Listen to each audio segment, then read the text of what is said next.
learning history is easy, but learning a lesson from it is impossible.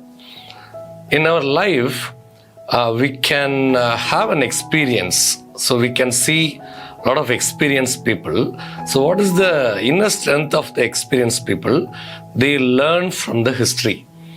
The problem with us is we are not ready to learn from that history.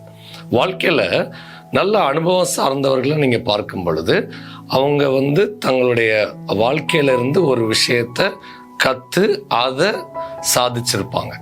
ஆனால் இன்னைக்கு நம்ம மத்தியில் இருக்கக்கூடிய ஒரு பெரிய விஷயம் என்னன்னா, நமக்கு ஹிஸ்ட்ரி தெரியுது, பட் அது நமக்கு கற்றுக் கொடுக்கக்கூடிய பாடத்தை நம்ம கற்றுக்கிடுறதுக்கு நம்ம தவற விட்டுடுறோம். அதனால் ஹிஸ்ட்ரி நமக்கு கற்றுக் கொடுக்கக்கூடிய பாடத்தை கற்றுக்கோங்க, வாழ்க்கையில் நீங்கள் ஜெயிக்கலாம்.